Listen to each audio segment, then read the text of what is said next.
Hey guys, today we'll be building... Today I'm going to show you how to make a lot of money online. You're going to read my books and maybe you'll have a Ferrari like mine. See, I look like that guy. Really? I got the haircut. You know that guy? Oh my god. Hey guys, today I'm gonna be installing a few parts on a really awesome Toyota Levin.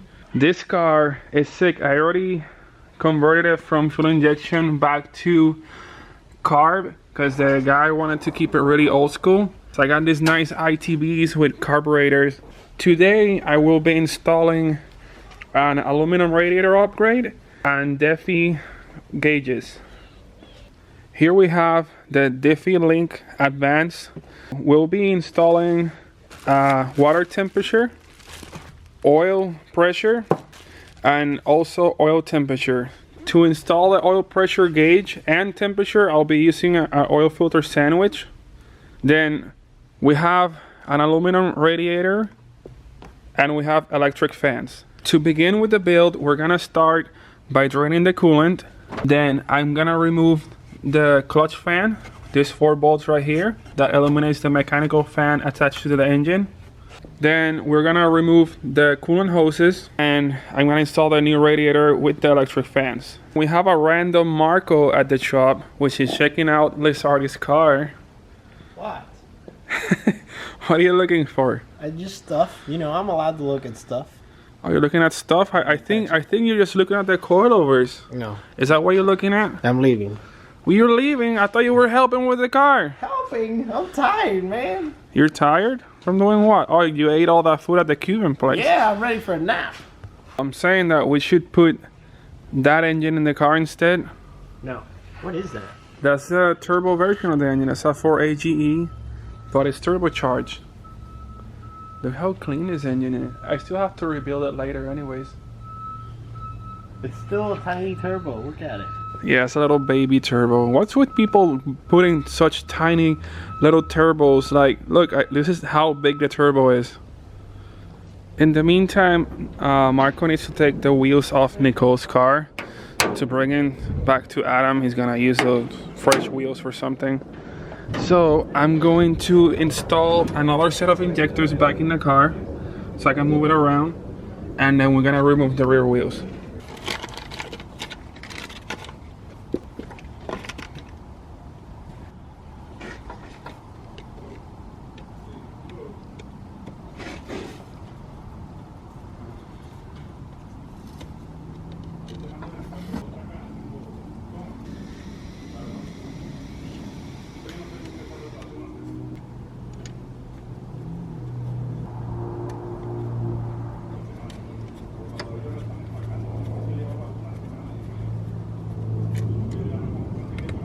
Alright, we got all the caps out. Now I like to use a small vice grip so I can remove the injector. Just tighten it enough to get a good grip of it without crushing it, so I don't put it too tight. And twist a little bit, and it comes right off. Very importantly, always lubricate the O-rings so they don't get stuck trying to put them back in. Just put enough, just spread it across the whole O-ring, and then just press them in. You secure it with the cap.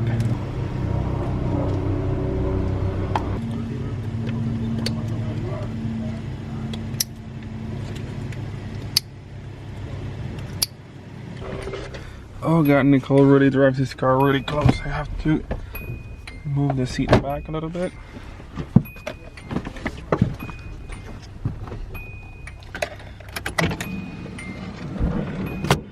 Let's see if it works.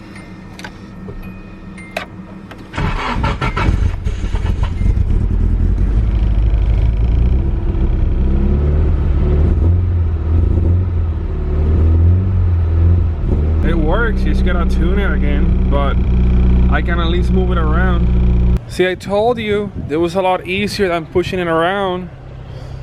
Marco, hey, mira, texting person, what are you doing? Leave me alone, I'm texting stuff. You're texting stuff? Yes, take the you wheels should be off. taking the wheels Take the off. wheels No, off. that's your job. Adam asked you.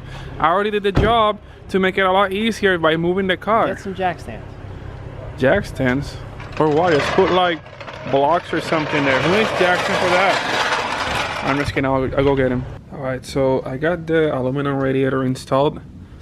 This one is a lot thicker than the stock one, so I had to bend these tabs a little bit in order to grab the radiator. Also, when you remove the clutch fan, you will need to put washers in between the pulley and the nut, so it grabs the thread fully. If not, your pulley will stay loose. Also got the 12-inch fans already installed. They just need to be wired up. Next, we're gonna put coolant back in, so I will be using a yellow coolant funnel. The reason why I use this funnel, it allows you to bring the coolant higher than the rest of the engine, so you can bleed the system properly. I did two things today on the BMW. One of the things I did is I installed the intercooler. On that, instead of using the normal top brackets, I did side-mounted brackets, which hold them very sturdy. Then I did the top part of the downpipe. It's finished till here right now, but it's like full polished tubing, TIG welded, rainbow action going on.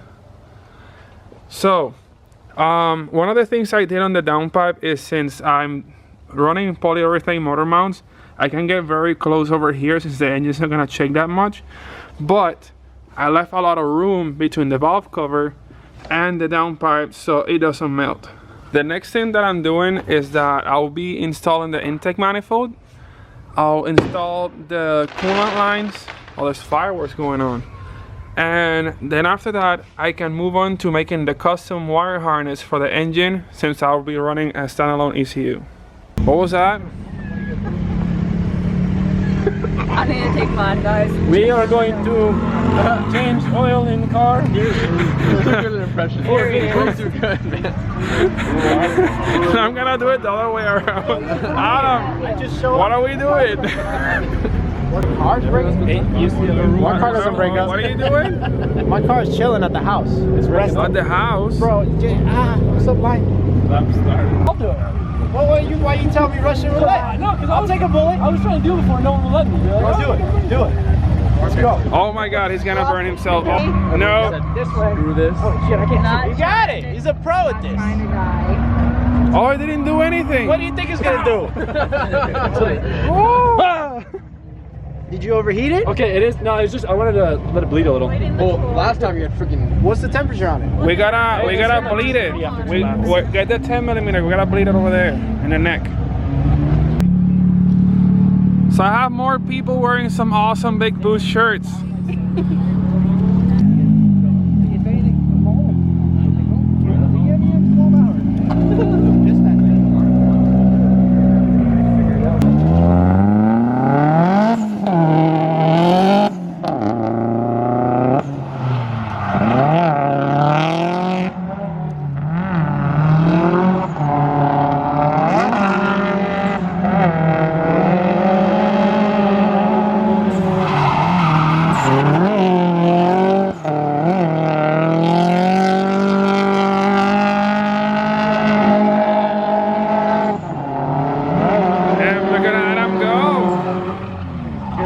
Look at him go! He's running that big boost now to, what was it, 20 psi. It makes that much of a difference. Focus. Exhaust system. This is my custom made exhaust manifold, twin scroll, rev shift, urethane motor mounts. And that's how my exhaust will flow. Yep, all the way back there. We got the water temperature sensor.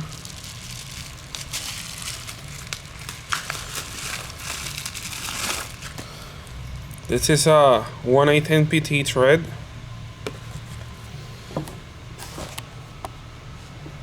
I removed the water neck. This is the upper water neck. You can see the factory water temp sensor here. I'm going to drill and tap the aftermarket one right here also.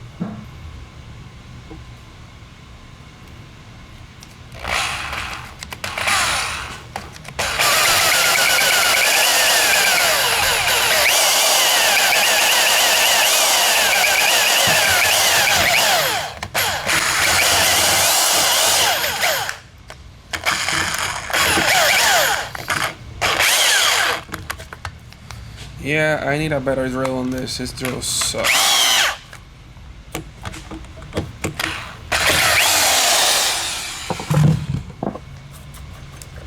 Alright, we got our hole done. Now we're gonna use a 1/8 NPT die. Before we tap, I always place on the WD-40.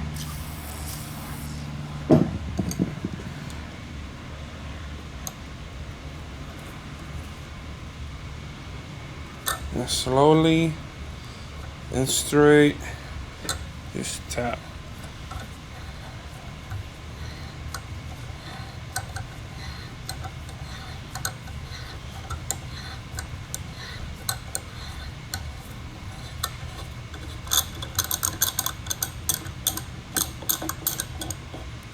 One thing that you will learn about these taps is that they are conical. As you can see, this goes from small to bigger depending on how deep you go. Some threads on different fittings, brands, they're 1/8 NPT, but they don't normally range the same. So some are wider, some are narrower. So you should start just by doing enough threads to cover the hole, and then you test your fitting. If it needs to be wider, you just keep threading it in. But don't thread it all the way, because then you'll run into the problem that some of the fittings are actually narrower, and then you run out of threads and you won't have a proper seal. We'll grab our sensor and we're gonna test fit it into the thread and see how it goes.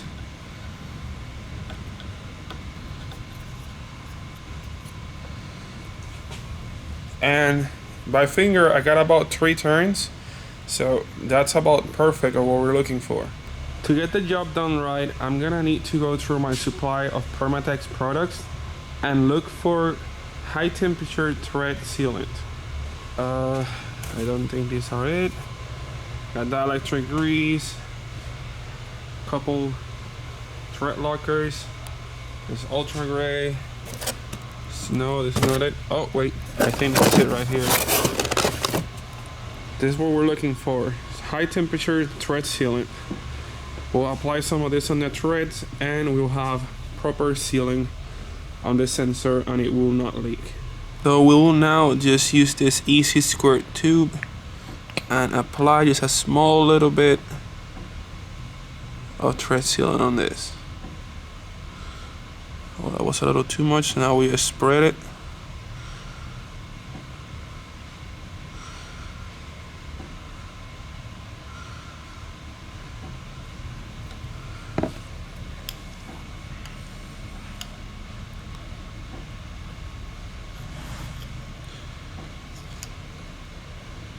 One thing I like doing with this, I just apply a little bit more to the first threads. That way it spreads down as you tighten the sensor down.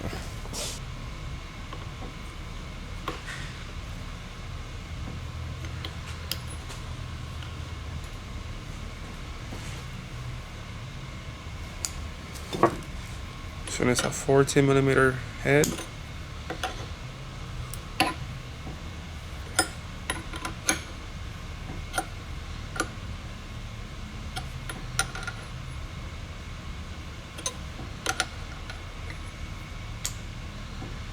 And that should do it. Now what you want to see is, you see that should be about the right amount of thread locker you're seeing, so you have just a little bead sticking out of the threads, and you know you got plenty of coverage and your fitting is not gonna leak. Now we reinstall this back in here.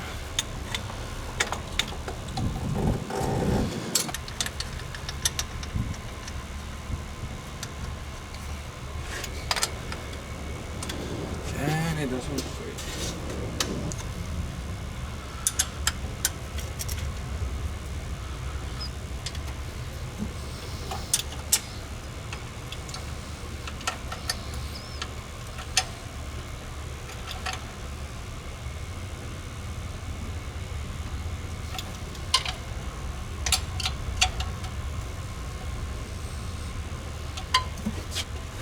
Reconnect the hose.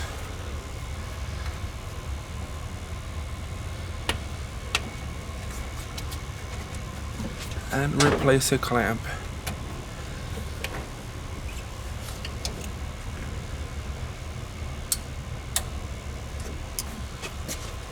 Now we have our water temperature sensor installed. Now we're gonna move with the oil temperature and oil pressure sensor installation. Now we'll remove the oil filter.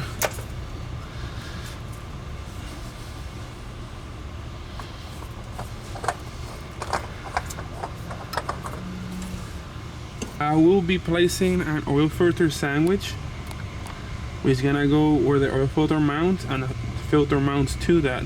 That will have available ports to install the oil pressure switch and the oil temperature switch.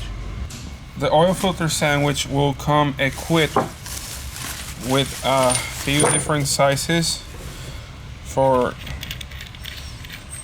the oil filter adapters. So you gotta find the right thread that works for your car. You can easily tell these apart by screwing them on the filter, like this one. So this is the correct size for our application, which is N20 by 1.5 thread pitch. The oil filter sandwich has actually has 3 ports available on this one. So we'll need to test fit it so we can clock it properly, and we can install the pressure sensor and temperature sensor. Well, it will not get in the way with any other stuff in the car. We'll go test that now, and then we're gonna see where we're gonna mount our stuff. I'm gonna install the oil pressure sensor on this port. Then this one's gonna be capped, and oil temperature is gonna be on this port. So I'll start again by applying some Permatex thread sealant on this.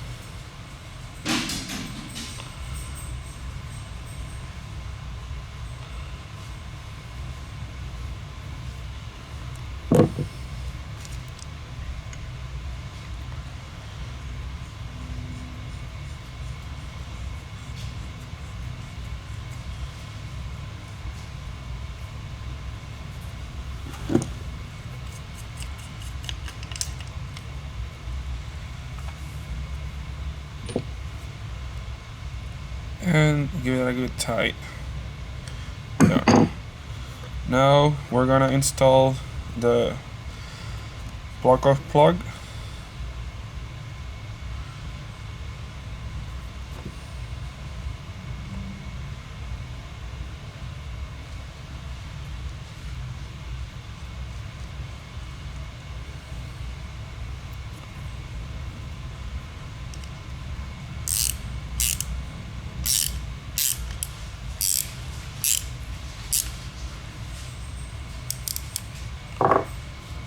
And finally, we're gonna install the oil temperature sensor.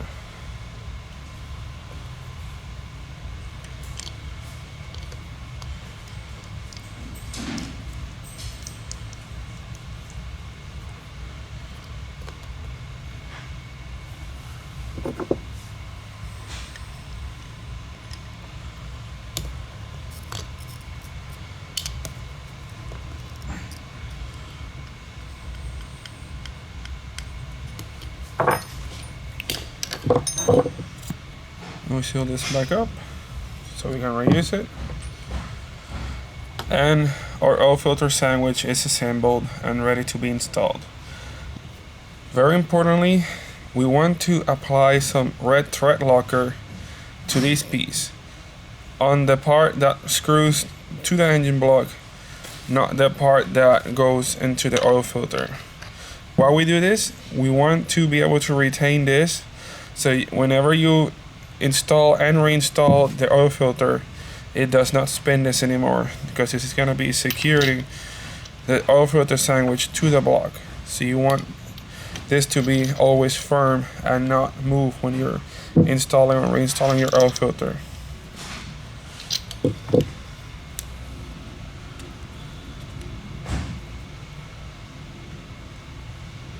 Just apply a little bit on the first threads, and that's literally what we're looking for. That should be enough.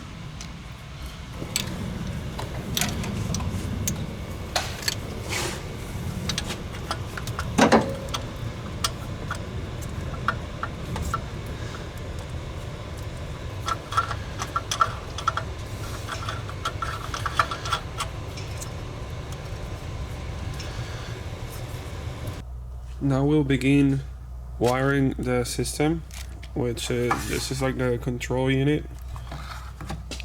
Everything goes plugged in into this, and this is gonna be our gauge. There's also a little controller, allows you to go through the menu and control various things. Manual, which is very understanding. Yeah, that's what that says right there. Now I'll start to see placement on the car, where I'm gonna place this stuff, and let's go for it. Now being in the car, I gotta find where I'm gonna place this, which will probably be on this side here. Not sure yet. I know for a fact the owner specified that he wanted this gauge like right here on the dash, which that's easy. Then I need to find where I'm gonna install this, which probably might be around here. He said he doesn't use his switch anyways. Now comes the fun part. I gotta remove this kick panel, speaker cover, and the glove box so I can access where I'm gonna run the wires through the firewall into the cabin, and also my connections for the ECU are down there, which I have to tap into the RPM signal and power wires for the computer. Alright, so on the engine bay, I have water temperature, I have oil temperature and oil pressure down here. I need to make a small harness so it looks clean like the rest of it. Run it through the firewall on that hole down there. Right now we'll begin wiring the sensors. Have a couple harnesses here. So this one is for the oil pressure, water temperature, and oil temperature. Since obviously the temperature sensors are the same, I went ahead and taped a blue line on the water temperature sensor. That way I know which one is water, which one is oil temperature. Now we'll wire up the oil pressure sensor.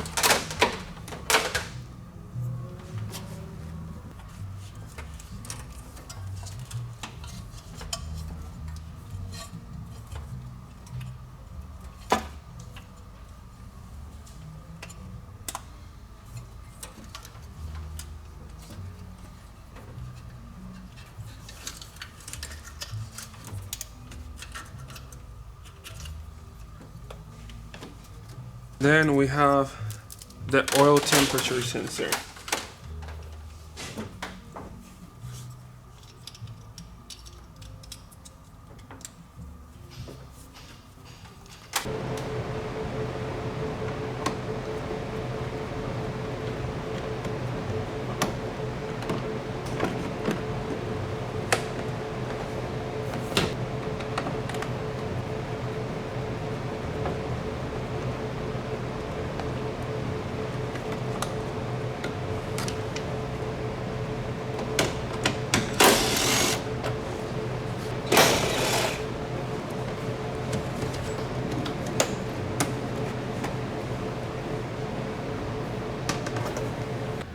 I took out the gauge bristle, so in order to access the rest of the components, there's a little hole right here. It's where this part used to go, and now I mounted the controllers in there. I also trimmed the front part of this so I can fit the control unit in there underneath the radio. And now I have my wires ran through the dash, which I have to tuck along here so I can connect them to the control unit behind the radio. I have now run the wires from this side through the cluster, in there, out behind the radio, and into the control unit. We reinstalled the cluster surround back here and install the meters. We have our gauges installed. I ran the wire through the airbox and connected with the MSD ACU. Controllers right here, and flick of a switch, and it works. You just gotta program the gauges and warnings now. The installation is finished. Electric fans are installed, oil temperature, water temperature, oil pressure, and the Defi control unit.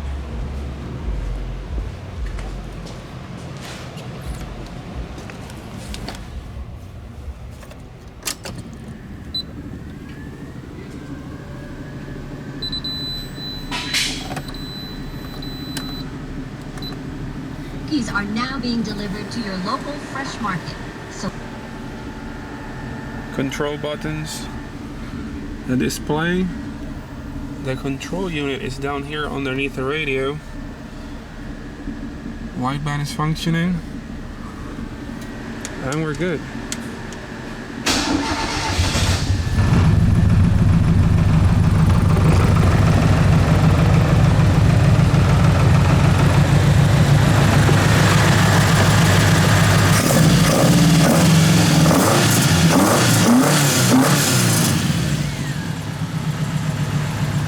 This is what my car is looking like right now. I have the turbo installed, downpipe is complete, all the way down, full exhaust. Intercooler piping, cold side is done. Got tile 50mm Q blow-up valve. I still need to work on the wiring harness. I'm doing a custom standalone, so I need to create a harness from scratch for it. Toyota Levin is done, and I got another Skyline to work on today. But this time it's a 4-door R32 with RV20, and I believe it has a HKS turbo, so it sounds really, really good. Even though the funny color on the wheels are actually SSR wheels.